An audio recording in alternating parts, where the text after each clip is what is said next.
एक रहस्यमयी बूढ़ा आदमी दीवार पर टंगे 2 सींगों को उतारता है और उन्हें सीधे अपने सिर पर लगा लेता है। जैसे ही वो सींग उसके सिर से जुड़ते हैं वे बड़े होने लगते हैं और उस बूढ़े के अंदर एक बेहद खतरनाक और जानलेवा असीमित शक्ति आ जाती है जो इंसानों को पल भर में जमा कर उनकी नसें फाड़ सकती थी। उसकी बर्फ जमाने की शक्ति इतनी खतरनाक होती है कि देखते ही देखते पूरी दुनिया में बर्फीला तूफान आने लगता है और हर तरफ बर्फ जमने लगती है। और तभी हम एक्सॉर्सिस्ट फैमिली को देखते हैं। ये परिवार अपनी खास गाड़ी लेकर रोज सड़कों पर भूतों का शिकार करने निकलता है। अचानक एक दिन सड़क के बीचों बीच लगा गटर का ढक्कन हवा में उड़ जाता है। ऐसा लगता है जैसे जमीन के नीचे से कोई भयानक चीज बाहर आने की कोशिश कर रही है। टीम का सबसे छोटा सदस्य शियाओ फेई तुरंत पहचान जाता है कि यह कोई आम भूत नहीं बल्कि एक फैंटम ड्रैगन है। शियाओ फेई के बोलते ही वो फैंटम ड्रैगन दूसरे गटर से बाहर निकलता है और गुस्से में उनकी गाड़ी की तरफ बढ़ता है। ड्रैगन को पकड़ने के लिए शियाओ फेई गाड़ी का इजेक्शन सिस्टम चालू करता है जिससे उसकी सीट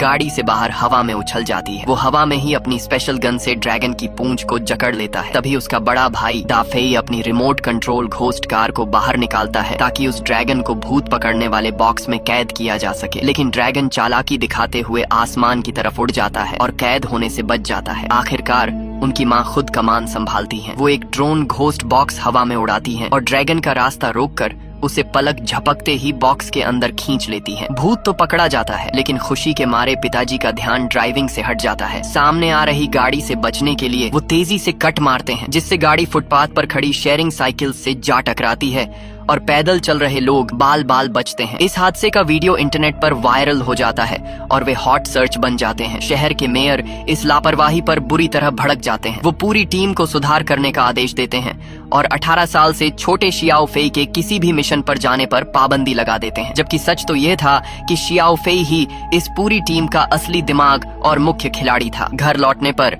शियाओ फेई के पिता पकड़े गए भूतों को घोस्ट कंप्रेसर में डालने की कोशिश करते हैं लेकिन मशीन में कुछ खराबी आ जाती है। माता पिता दोनों मिलकर अपनी पूरी ताकत से लीवर खींचते हैं तब जाकर मशीन बंद होती है। दरअसल यह खराबी इसलिए हो रही थी क्योंकि जमीन के नीचे कैद कोई बेहद शक्तिशाली भूत इस पिंजरे को तोड़कर बाहर आना चाहता था। मिशन पर जाने की पाबंदी की वजह से शियाओ फेई बोर हो रहा होता है। वह अपने एक दोस्त की पुरानी चीजों की दुकान पर जाता है। तभी वहाँ एक चौकोर चेहरे वाला आदमी अपनी दादी की वसीयत में मिली एक पुरानी चीज की कीमत लगवाने आता है। वह चीज और कुछ नहीं बल्कि एक प्राचीन तांबे की गेंद थी। दुकानदार को तुरंत एहसास हो जाता है कि यह कोई मामूली चीज नहीं है। वो अपनी टेस्टिंग मशीन से उस गेंद की जांच शुरू करता है लेकिन तभी एक हादसा हो जाता है। मशीन अचानक ओवरलोड हो जाती है और ब्लास्ट के साथ पूरी तरह तबाह हो जाती है। पूरा कमरा भूकंप की तरह हिलने लगता है। धमाके के बाद उस तांबे की गेंद के चारों तरफ सूखी बर्फ जमने लगती है और ठंडी हवाएं फैलने लगती हैं। इस बर्फीली हवा का सीधा कनेक्शन शियाओ फेई के घर में मौजूद उस घोस्ट कंप्रेसर से था जहां हजारों भूत कैद थे। दुकानदार समझ जाता है कि इस गेंद के अंदर कोई बेहद खतरनाक दुष्ट आत्मा कैद है। वो तुरंत उस चौकोर चेहरे वाले आदमी को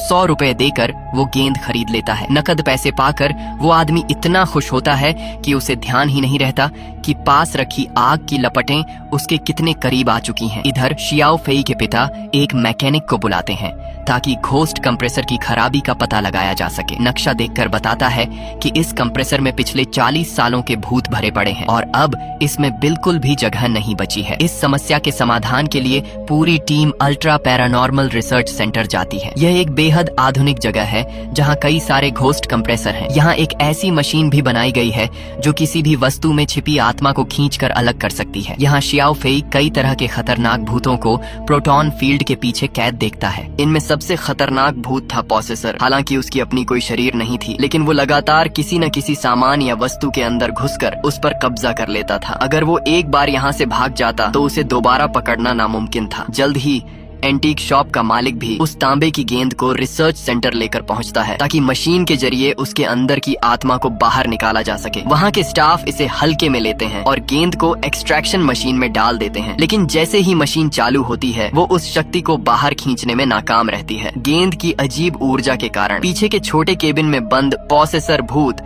बुरी तरह छटपटाने और चिल्लाने लगता है। अंत में आत्मा बाहर निकालने का यह प्रयोग पूरी तरह फेल हो जाता है और पूरे सेंटर की बिजली चली जाती है।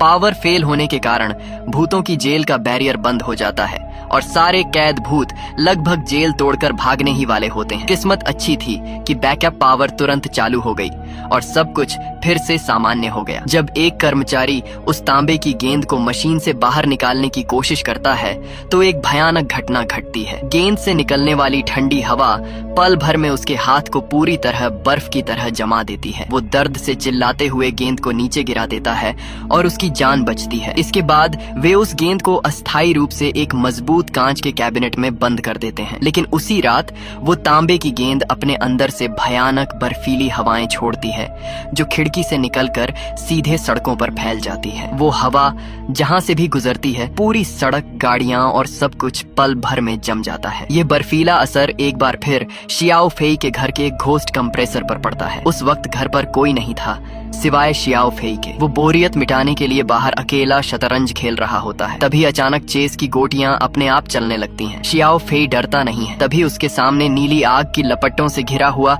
एक भूत प्रकट होता है। वह भूत अपना नाम शियाओ मेई बताती है और कहती है कि कुछ समय पहले एक आग के हादसे में उसकी मौत हो गई थी। दोनों के बीच बातचीत होती है और वे दोस्त बन जाते हैं। लेकिन शियाओ फेई इस बात से बिल्कुल अनजान थी कि शियाओ मेई असल में उस तांबे की गेंद के अंदर बंद महाविनाशकारी भूत के साथ कोई गुप्त डील कर रही है। अगली सुबह जब सब उठते हैं तो देखते हैं कि घोस्ट कंप्रेसर की हालत और भी खराब हो चुकी है। उसके चारों तरफ नुकीले बर्फीले कांटे उग आए हैं। रिसर्च सेंटर की टीम तुरंत उस तांबे की गेंद पर दोबारा रिसर्च शुरू करती है। वैज्ञानिक जांच में सामने आता है कि यह गेंद न सिर्फ सबको जमा सकती है बल्कि इसके अंदर से एक ऐसी मानसिक ऊर्जा निकलती है जिससे यह दुनिया के बाकी सभी भूतों के दिमाग को कंट्रोल कर सकती है। जब सब वैज्ञानिक इस लोहे जैसी दिखने वाली गेंद के रहस्यों को समझने में जुटे होते हैं तभी उनकी नजरों से बचकर एक बहुत ही छोटा सा भूत लैब से चुपके से फरार हो जाता है। इस गेंद के इतिहास को गहराई से जानने के लिए घोस्ट बस्टर्स की टीम उस चौकोर चेहरे वाले आदमी के पास दोबारा पहुंचती है जिसने इसे बेचा था। जब उस आदमी को पता चलता है कि ये लोग गेंद वापस करने या पैसे मांगने नहीं आए हैं तो वह खुश हो जाता है। वह मुस्कुराते हुए उन्हें अपने घर के अंदर बुलाता है और गेंद का असल सच्चाई बताना शुरू करता है। वह बताता है कि यह गेंद उसकी दादी की आखिरी निशानी थी। साथ ही वो उन्हें अपने घर के अंदर बने एक गुप्त तहखाने में ले जाता है। उस सीक्रेट रूम के अंदर पीतल का एक बहुत पुराना कवच और एक रहस्यमयी मैकेनाइज्ड सूट रखा हुआ था। ऐसा लग रहा था कि इन सभी प्राचीन चीजों का उस जादुई गेंद के साथ कोई गहरा और खतरनाक संबंध है। ये गुप्त कमरा पूरी तरह से शुद्ध पीतल से बना हुआ था। इसकी दीवारें, फर्श और यहाँ तक कि छत भी पीतल की खास पीली और सुनहरी चमक से जगमगा रही थी। इस कमरे के ठीक बीचों बीच टीम को एक खाली स्टैंड मिलता है। ये वही जगह थी जहाँ उस रहस्यमयी तांबे की गेंद को सदियों से संभाल कर रखा गया था। टीम को यकीन हो जाता है कि यह तांबे की गेंद किसी बेहद प्राचीन सभ्यता का हिस्सा है और इसका भूतों की दुनिया से बहुत गहरा कनेक्शन है। इस रहस्य की तह तक जाने के लिए वे शहर की पब्लिक लाइब्रेरी में एक जानकार विशेषज्ञ से मदद मांगने का फैसला करते हैं। लाइब्रेरी पहुंचकर वे उस विशेषज्ञ को गेंद के बारे में बताते हैं। विशेषज्ञ गेंद पर बने प्राचीन चिन्हों को तुरंत पहचान लेता है। वह उन्हें लाइब्रेरी के एक बेहद गुप्त और सुरक्षित कमरे में ले जाता है जहां दुनिया की भूली बिसरी और खौफनाक कहानियों की प्राचीन किताबें रखी थीं। विशेषज्ञ एक बहुत मोटी और पुरानी किताब निकालता है और उन्हें एक रोंगटे खड़े कर देने वाली कहानी सुनाता है। सदियों पहले एक बेहद शक्तिशाली योद्धा हुआ करता था जो अपने राजा का बहुत वफादार था। लेकिन जैसे जैसे उसकी ताकत और प्रभाव बढ़ने लगा राजा को अपनी गद्दी छीनने का डर सताने लगा। अपने सत्ता के लालच में राजा ने धोखे से उस योद्धा के सींग कटवा दिए और उसे बड़ी बेरहमी से मरवा दिया। मरने के बाद उस योद्धा की आत्मा को शांति नहीं मिली और वह एक खूंखार भूत बन गया। राजा और इंसानों के धोखे से उसके अंदर नफरत भर गई। उसने दुनिया के सारे भूतों की एक फौज बनाकर पूरी दुनिया को तबाह करने और हर चीज को बर्फ में बदल देने की कसम खाई। लेकिन इससे पहले कि वह अपनी तबाही शुरू कर पाता उसका सामना रहस्यमयी भूत पकड़ने वालों के एक खास समूह से हुआ जिन्हें फायर मास्टर्स कहा जाता था। उन्होंने पीतल की ताकत और आग के जादू का इस्तेमाल करके उस खूंखार योद्धा की आत्मा को इस तांबे की गेंद में कैद कर दिया। सालों बाद एक अमीर संस्था को यह गेंद मिली। उन्होंने इस पर रिसर्च की और अनजाने में एक प्राचीन मंत्र का इस्तेमाल करके उस भूत को कुछ देर के लिए आजाद कर दिया था। उस प्राचीन मंत्र की आवाज को एक पुराने ऑडियो टेप में सुरक्षित रखा गया था जो उसी लाइब्रेरी में मौजूद था। जब टीम ध्यान से यह कहानी सुन रही थी तभी रिसर्च सेंटर से भागा हुआ वह छोटा सा भूत चुपके से वहां पहुंच जाता है और उस महत्वपूर्ण ऑडियो टेप के अंदर घुस जाता है। इससे पहले कि कोई कुछ समझ पाता वह भूत टेप को कंट्रोल करते हुए सीधा कमरे से बाहर भागने लगता है। टीम समझ जाती है कि अगर यह भूत इस मंत्र वाले टेप के साथ बाहर भाग गया तो शहर में महाविनाश आ सकता है। वे तुरंत उसके पीछे दौड़ते हैं। लाइब्रेरी के बाहर पहुंचकर भूत गायब हो जाता है। वे उसे ढूंढ ही रहे होते हैं कि तभी वह भूत लाइब्रेरी के बाहर रखे एक विशाल पत्थर के शेर की मूर्ति के अंदर घुस जाता है। मूर्ति में जान आ जाती है और वह खूंखार शेर उन पर हमला करने के लिए जिंदा होकर खड़ा हो जाता है। शियाओ फेई तुरंत अपनी प्रोटॉन गन निकालती है और निशाना साधकर उस जिंदा पत्थर के शेर पर फायर कर देती है। शेर के चीथड़े उड़ जाते हैं, लेकिन वह चालाक भूत मौका देखकर वहां से फिर फरार हो जाता है। शेर के टूटने से लाइब्रेरी के बाहर बहुत तबाही मचती है। ये खबर तुरंत मेयर तक पहुंच जाती है। मेयर बुरी तरह भड़क जाता है और घोस्ट बस्टर्स को कड़ी चेतावनी देता है। वह फीबी और उसके परिवार के मिशन पर जाने पर पूरी तरह रोक लगा देता है। घर लौटने पर टीम देखती है कि मेयर के आदेश पर उनके कई जरूरी उपकरण और मशीनें जब्त कर ली गई हैं। इसी निराशा के बीच वह गेंद बेचने वाला आदमी घोस्ट बस्टर्स के हेडक्वार्टर आता है। टीम उसे बताती है कि वह असल में उन्हीं फायर मास्टर्स का आखिरी वंशज है। टीम उसे अपनी शक्तियां आजमाने के लिए उकसाती है। शुरुआत में उसे यकीन नहीं होता, लेकिन जब वह फोकस करके अपनी उंगलियां हिलाता है तो चमत्कार हो जाता है। आग की लपटें उसके इशारों पर उसकी उंगलियों के बीच नाचने लगती हैं। इस जादुई शक्ति को देखकर वह खुद हैरान रह जाता है और घोस्ट बस्टर्स को गराका से लड़ने के लिए एक नई उम्मीद मिल जाती है। इधर मेयर की डांट और पाबंदी की वजह से फीबी बहुत उदास थी। वह रात के समय अपनी भूत दोस्त मेलोडी से मिलने जाती है ताकि अपना मन हल्का कर सके। बातों बातों में मेलोडी उसे बताती है कि रिसर्च सेंटर में एक ऐसी एक्सट्रैक्शन मशीन है जिसके जरिए फीबी कुछ समय के लिए अपने शरीर से आत्मा को अलग करके एक भूत बन सकती है। फीबी अपने भूतिया दोस्तों के साथ खेलने के लालच में रिसर्च सेंटर पहुंच जाती है और मशीन के अंदर चली जाती है। मशीन चालू होती है और फीबी की आत्मा वास्तव में उसके शरीर से बाहर आ जाती है। यह प्रक्रिया केवल 2 मिनट के लिए थी। फीबी खुश थी कि वह मेलोडी के साथ मजे कर रही है, लेकिन तभी मेलोडी का चेहरा बदल जाता है और वह भारी मन से माफी मांगती है। तभी एक बेहद भयानक और रहस्यमयी शक्ति फीबी की आत्मा को जकड़ लेती है। गराका फीबी की आत्मा को पूरी तरह अपने कंट्रोल में कर लेता है और उसकी आत्मा के जरिए उसके शरीर को वह प्राचीन मंत्र पढ़ने पर मजबूर कर देता है। जैसे जैसे फीबी के मुंह से वह प्राचीन मंत्र निकलता है, तांबे की गेंद बुरी तरह कांपने लगती है। एक भयानक ऊर्जा के विस्फोट के साथ सदियों से कैद व खूंखार योद्धा भूत आजाद हो जाता है। उसकी आंखों में सिर्फ नफरत और पूरी दुनिया को बर्फ में जमा देने की भूख थी। उसी वक्त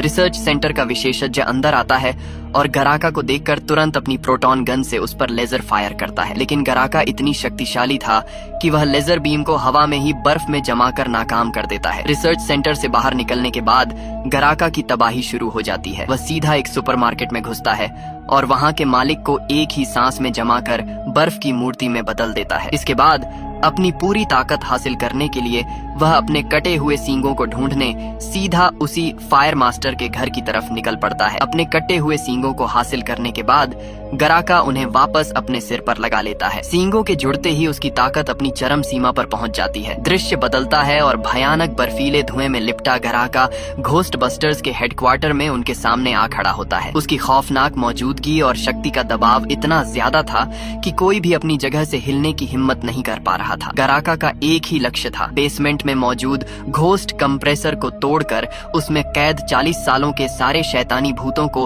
अपनी फौज के लिए आजाद करना। घोस्ट बस्टर्स की टीम अपनी प्रोटॉन गन से उस पर फायरिंग करती है, लेकिन गराका के एब्सोल्यूट 0 तापमान के सामने उनके अत्याधुनिक हथियार बिल्कुल बेअसर साबित होते हैं। तभी नया फायर मास्टर पूरे आत्मविश्वास के साथ गराका के सामने आता है। वह अपनी जादुई आग पैदा करने के लिए अपना लाइटर जलाता है, लेकिन ठीक इसी अहम और खतरनाक मौके पर लाइटर धोखा दे जाता है। फायर मास्टर के नाकाम होते ही गराका एक प्राचीन मंत्र पढ़ता है। मंत्र के प्रभाव से घोस्ट कंप्रेसर का पिंजरा पूरी तरह खुल जाता है। एक भयानक लाल रोशनी बेसमेंट से निकलकर सीधे आसमान को चीरती है और अनगिनत खूंखार भूत आजाद होकर पूरे शहर में फैलने लगते हैं। अपने परिवार और शहर के लोगों को बेबस होकर बर्फ की मूर्तियों में जमता देख फीबी का गुस्सा 7वें आसमान पर पहुंच जाता है। वह अपनी प्रोटॉन गन उठाती है और गराका पर सीधा हमला कर देती है। इस बार उसने बड़ी समझदारी दिखाते हुए अपनी गन पर पीतल का इस्तेमाल किया था। पीतल की इसी ताकत की वजह से उसका लेजर गराका की बर्फीली ढाल को चीरकर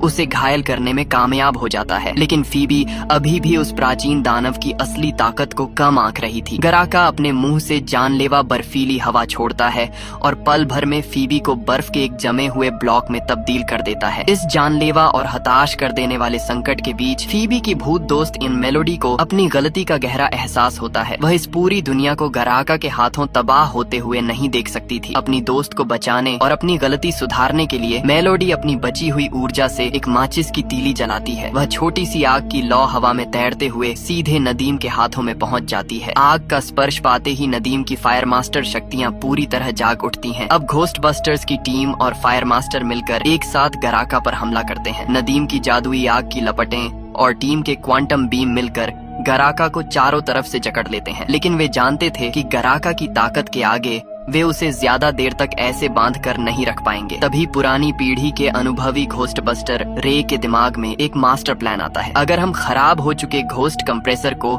जबरदस्ती ओवरलोड करके रीस्टार्ट कर दें, तो ऊर्जा के अचानक पलटने से एक विशाल गुरुत्वाकर्षण पैदा होगा जो सीधे गराका को ही अंदर खींच लेगा। योजना बनते ही पूरी टीम तुरंत बेसमेंट की तरफ भागती है। वहाँ पुरानी पीढ़ी और नई पीढ़ी के सभी सदस्य एक साथ मिलकर मशीन के लीवर्स पर अपनी पूरी ताकत लगा देते हैं। भारी मशक्कत के बाद घोस्ट कंप्रेसर एक जोरदार झटके के साथ वापस चालू हो जाता है। रे की योजना बिल्कुल सही साबित होती है। मशीन के चालू होते ही एक बहुत बड़ा भंवर पैदा होता है जो गराका की सारी शक्तियों को चकनाचूर करते हुए उसे हमेशा के लिए उस बॉक्स के अंदर खींचकर सील कर देता है। गराका के कैद होते ही उसका सारा जादू टूट जाता है। शहर की बर्फ पिघलने लगती है और लोग वापस सामान्य होने लगते हैं। फीबी भी बर्फ से बाहर आ जाती है। गराका के खात्मे के बाद मेलोडी को शांति मिल जाती है। वह अपने मन का सारा मोह और दर्द पीछे छोड़कर एक चमकती हुई रोशनी के साथ दुनिया से विदा ले लेती है।